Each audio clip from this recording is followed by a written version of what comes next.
Hello friends, welcome to my YouTube channel sweet moment. Friends, अगर आप लोगों को मेरी वीडियो अच्छी लगती है तो वीडियो को लाइक करना एंड चैनल को सब्सक्राइब करना। और अगर आपको कोई फ्रेंड हमारी तरह वांगशी लवर हो तो उसके साथ भी वीडियो शेयर करना।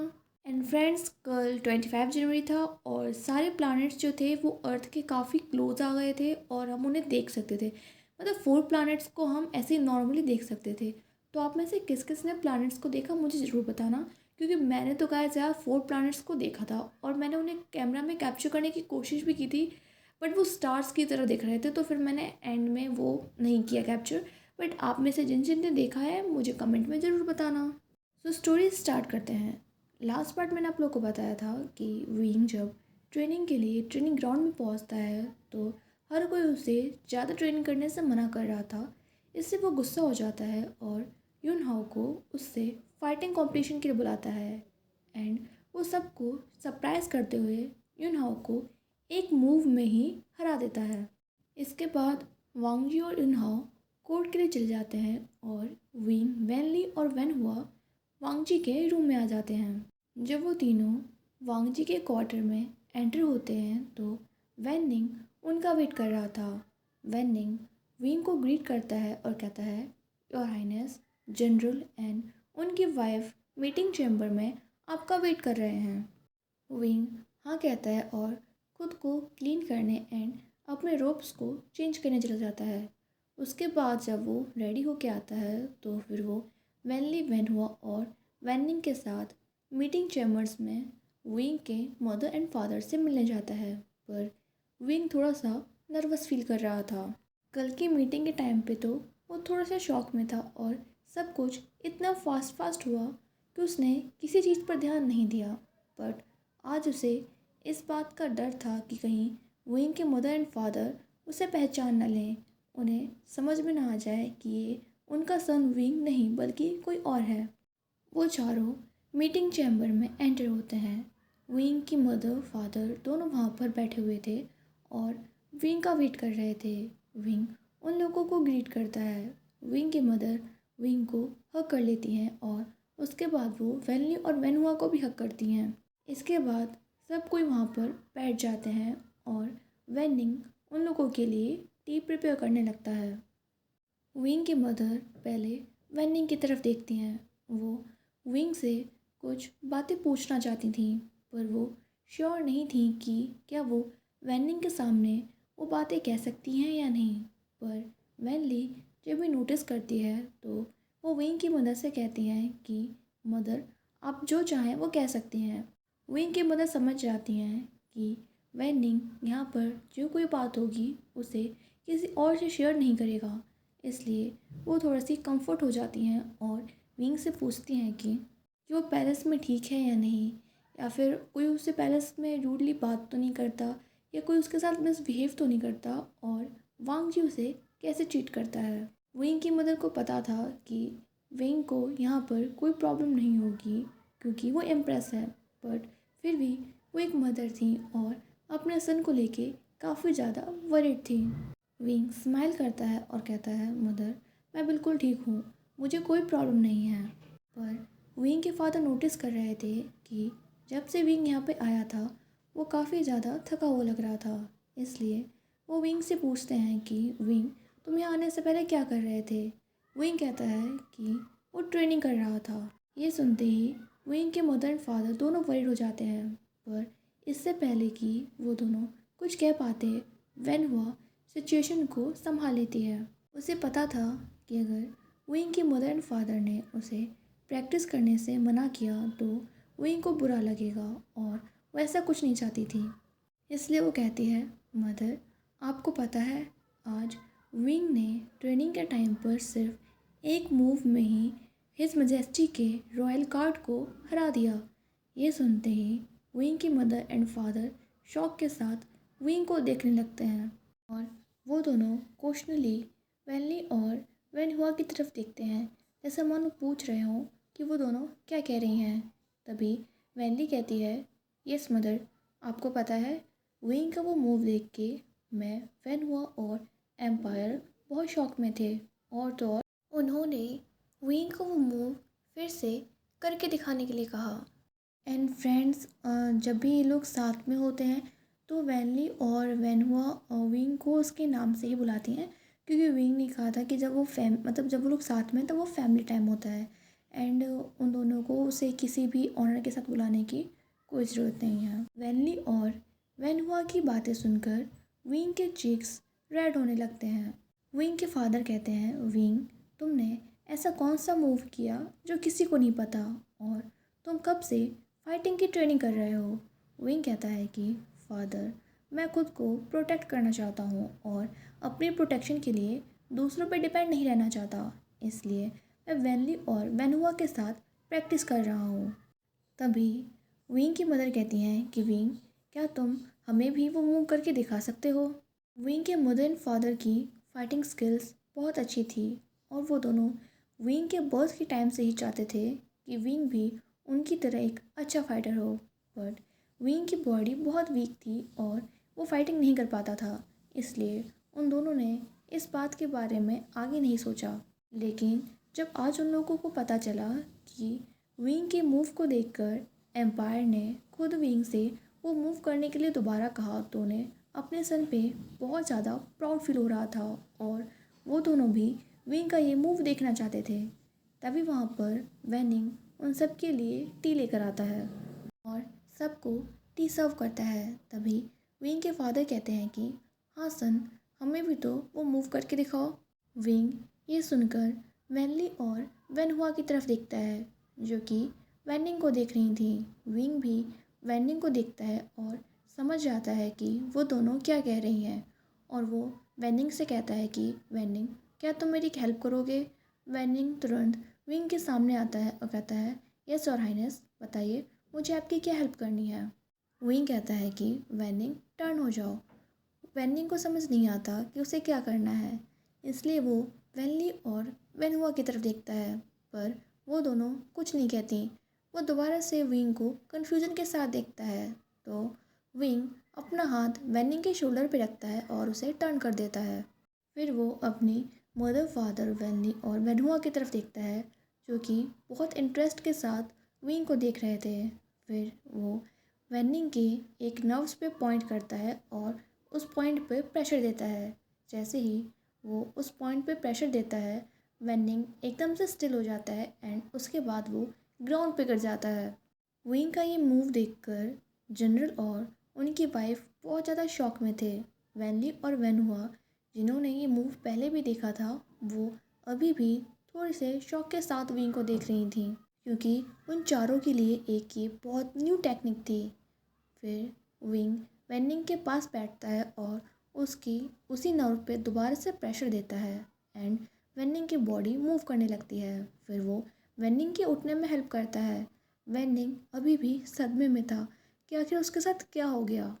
विंग के फादर विंग को बहुत ज़्यादा प्राउड के साथ देख रहे थे और वो तुरंत अपने प्लेस से उठते हैं और विंग को हक कर लेते हैं। फिर वो विंग से पूछते हैं कि सन, तुमने ये मूव कैसे किया, और विंग उन्हें भी वही बात बोल देता है जो उसने वैनली और वैनहुआ को कही थी। एंड वो लोग उसकी बात मान भी जाते हैं, क्योंकि उन लोग के हिसाब से विंग झूठ बोल ही नहीं सकता, क्योंकि वो बहुत ज़्यादा इनोसेंट पर्सन है। एंड ये सारी बातें सुनकर वैनिंग को समझ आया कि आखिर उसके साथ क्या हुआ था। इसके बाद वो सारे लोग थोड़ी देर और बात करते हैं। फिर विंग के मदर एंड फादर वहाँ से चले जाते हैं। पैलेस में आते टाइम वो लोग विंग की सेफ्टी को लेके थोड़े से वरिड थे, पर विंग को ट्रेनिंग पर ये सुनकर कि विंग ट्रेनिंग कर रहा है एंड विंग के इस मूव को देख के वो काफ़ी ज़्यादा रिलीफ फील कर रहे थे। नाइट में जब वांग जी रूम में एंटर होता है तो वो देखता है कि विंग मिरर के सामने बैठा हुआ है और वैनिंग उसके ऑर्नामेंट्स निकालने में उसकी हेल्प कर रहा है। पर वांग जी को देखते ही वैनिंग वांग जी को ग्रीट करता है और फिर वो वहाँ से साइलेंटली बाहर चला जाता है। इसके बाद विंग अपनी ज्वेलरीज खुद निकालने लगता है, बट एक ज्वेलरी उसके हेयर में स्टक हो जाती है एंड जब वो थोड़ा सा फोर्स लगाकर उसे निकालने की कोशिश करता है तो उसे अपने हेयर्स में पुल की वजह से पेन फील होता है। वांग जी ये सब कुछ देख रहा था, इसलिए वो विंग के पास आता है और विंग के हेयर में से वो ज्वेलरी निकालने लगता है। इसके बाद वांग जी विंग की बाकी ज्वेलरी निकालने में भी उसकी हेल्प करता है। विंग को वांग जी की हेल्प बहुत ज़्यादा इंटीमेट फील हो रही थी, पर वांग जी इसके आगे और कुछ नहीं करता और वो अपने स्टडी टेबल पर चला जाता है और वहाँ बैठकर अपनी बुक रीड करने लगता है। इसके बाद विंग वैनिंग को रूम में बुलाता है और उससे कहता है कि वैनिंग उसका रैबिट और उसके रैबिट के लिए कुछ फूड ले आए। पर वैनिंग ये सुनने के बाद वांग जी की तरफ देखता है और फिर वो विंग से धीरे से कहता है, योर हाइनेस, हिज मैजेस्टी को ये अच्छा नहीं लगेगा कि आप किसी एनिमल को उनके क्वार्टर में लेके आ रहे हैं। विंग कहता है कि वो वैनिंग को एक रैबिट लाने के लिए कह रहा है, किसी मैन को नहीं। ये सुनते ही वैनिंग की आंखें शौक से बड़ी हो जाती हैं और वो वरीडली वांग जी और विंग दोनों की तरफ देखने लगता है। वैनिंग विंग की बात सुन के बहुत ज़्यादा डर गया था, पर वांग जी उन दोनों को कोई रिएक्शन नहीं देता और वैनिंग को लगता है कि शायद वांग जी ने विंग की बात नहीं सुनी और वो विंग से फिर से कहता है, योर हाइनेस, आप ये क्या कह रहे हैं। विंग भी रियलाइज़ करता है कि अभी उसने क्या कहा। वो मॉडर्न टाइम में नहीं है बल्कि एशियन टाइम में है और यहाँ पर ऐसी बात कहने की वजह से वो सच में बहुत बड़ी मुसीबत में फंस सकता था। वो भी वांग जी की तरफ वरीडली देखता है, पर वांग जी अभी भी अपने बुक में बिजी था। ऐसा लग रहा था कि जैसे उसे पता ही नहीं है कि उसके रूम में कोई और पर्सन भी है। विंग ये देखने के बाद थोड़ा सा रिलीफ फील करता है और वो मन में ही खुद को डांटने लगता है और कहता है, विंग, अपने माउथ पे थोड़ा सा कंट्रोल करो। तुम पहले की तरह सेमलेस और बोल्ड बिहेव नहीं कर सकते। ये विंग बहुत ज़्यादा काइंड एंड इनोसेंट है एंड तुम्हें उसके अकॉर्डिंग ही बिहेव करना है। फिर वो धीरे से वैनिंग से कहता है कि अच्छा ठीक है, जाके अभी मेरा रैबिट और उसके लिए फूड ले आओ। वैनिंग साइलेंटली रूम से चला जाता है क्योंकि वो नहीं चाहता था कि विंग कुछ और ऐसी बात कहे जिसकी वजह से वो किसी प्रॉब्लम में फंस जाए। कुछ टाइम बाद वैनिंग रूम में रैबिट के साथ एंटर होता है और उसके पीछे एक सर्वेंट कुछ कैरेट्स लेके आ रही थी। वैनिंग अभी भी वरीड था कि वांग जी रैबिट को रूम में देख के गुस्सा ना हो, पर वांग जी अपने रूम की किसी भी एक्टिविटी पर अभी भी कोई ध्यान नहीं देता। विंग जैसे ही उस रैबिट को देखता है वो तुरंत अपने बेड से उतरता है और दौड़ते हुए वैनिंग के पास जाता है और उसके हाथ से वो रैबिट ले लेता है। विंग किसी एक्साइटेड चाइल्ड की तरह लग रहा था जो उस बनी को देख के बहुत ज़्यादा हैप्पी था।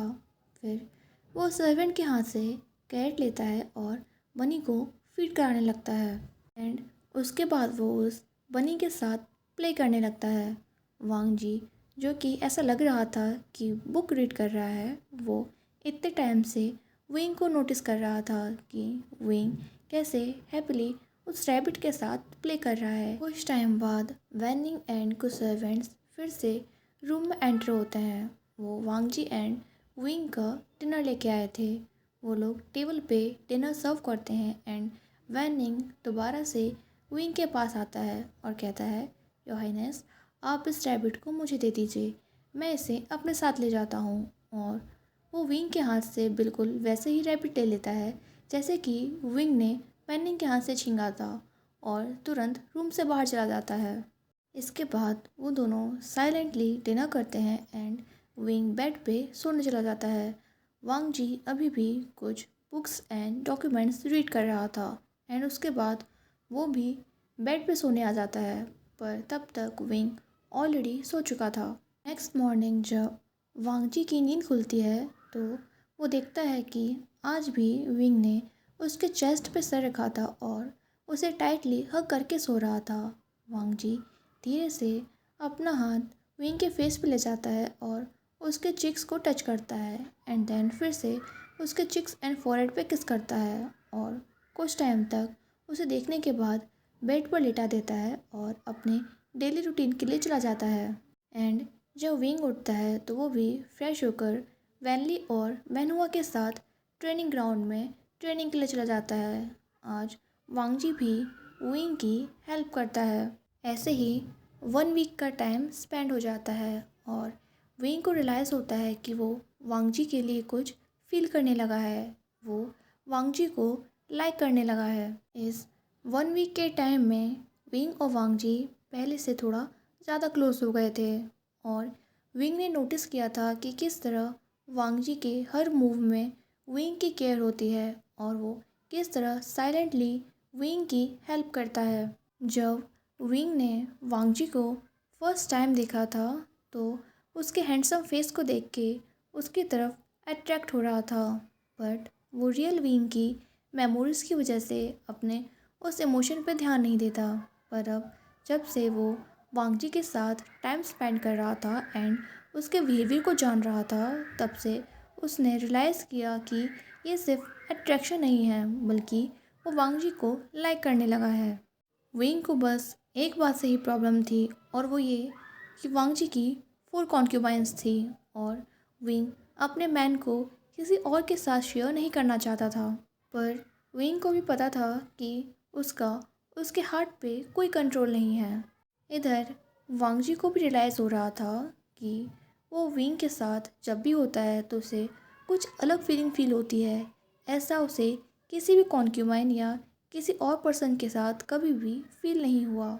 जब वांग जी ने विंग से मैरिज की थी तो उसके माइंड में केवल एक ही थॉट था कि विंग भी उसकी बाकी सारी कॉन्क्यूबाइंस की तरह कॉन्क्यूबाइन है एंड उसकी सेफ्टी एंड हैप्पीनेस उसकी रिस्पॉन्सिबिलिटी है, इसके आगे और कुछ नहीं। पर जब वो अपनी मैरिज की फर्स्ट नाइट विंग के रूम में एंटर होता है और विंग को फर्स्ट टाइम देखता है तो वो रियलाइज़ करता है कि विंग उसकी बाकी कॉन्क्यूपाइंस की तरह नहीं है। जब वो विंग का क्यूट फेस, इनोसेंट आई और नर्वस लुक देखता है तो उसे रियलाइज़ होता है कि वो विंग को हमेशा प्रोटेक्ट करना चाहता है।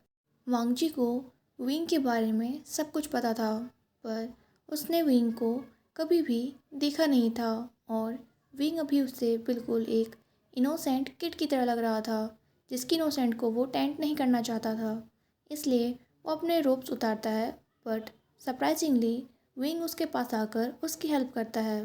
पर विंग की ऑरा से उसे साफ समझ आ रहा था कि वो बहुत ज़्यादा नर्वस है और वांग जी सोचता है कि शायद वो अपनी फर्स्ट नाइट को लेकर नर्वस है, इसलिए वो विंग से कुछ नहीं कहता और साइलेंटली जाके सो जाता है। वो क्लोज आई से भी विंग की मूवमेंट फील कर पा रहा था और वो फील करता है कि विंग बेड के किनारे पे आके बैठा है एंड जब कुछ टाइम बाद उसे कोई मूवमेंट फील नहीं होती तो वो देखता है कि विंग बेड के किनारे पर बैठा हुआ ही सो गया है। वांग जी बेड से उठकर विंग के पास जाता है, उसे कुछ टाइम देखता है एंड उसके बाद वो विंग को उठाकर कंफर्टेबली बेड पर लिटा देता है। और फिर बाकी के 2 मंथ्स में वांग जी को रियलाइज़ होता है कि विंग बहुत ज़्यादा शाय और काइंड पर्सन है और वो अपनी फीलिंग किसी के सामने जल्दी एक्सप्रेस नहीं कर पाता।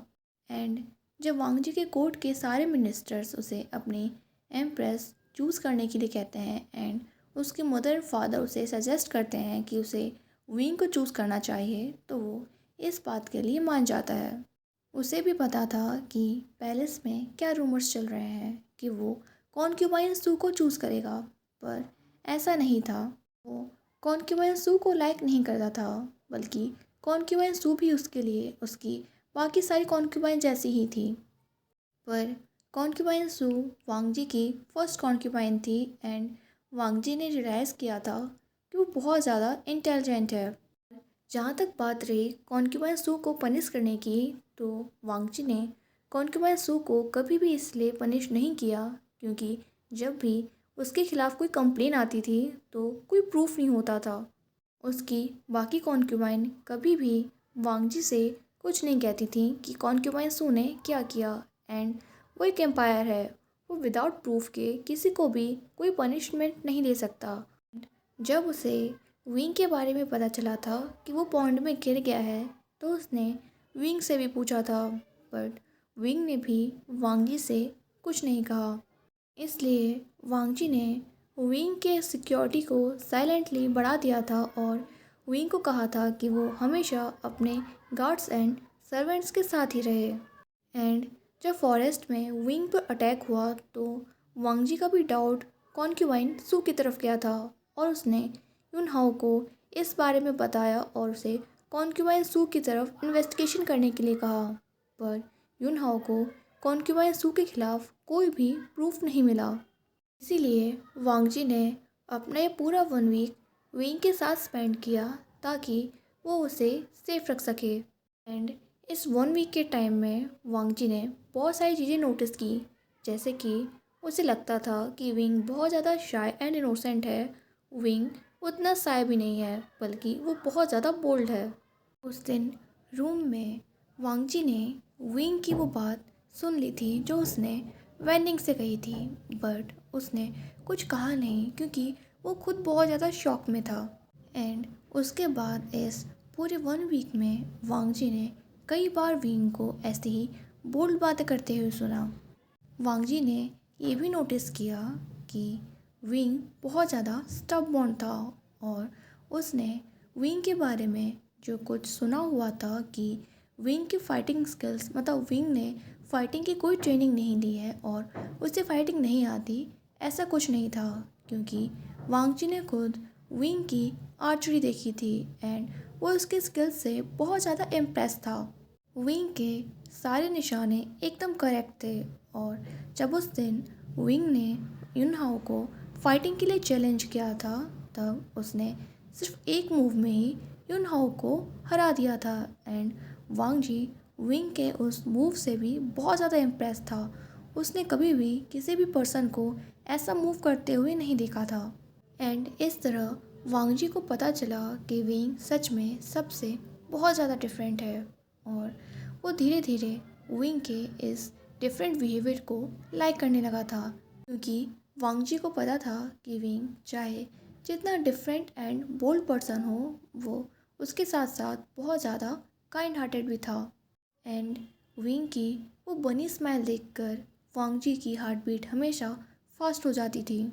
सो फ्रेंड्स, आज बस इतना ही। मिलते हैं कल न्यू एपिसोड के साथ। और अगर आप लोग को मेरी वीडियो अच्छी लगी हो तो वीडियो को लाइक करना, चैनल को सब्सक्राइब करना एंड अपने थॉट्स मेरे साथ कमेंट बॉक्स में शेयर करना। तब तक के लिए बाय बाय, टेक केयर।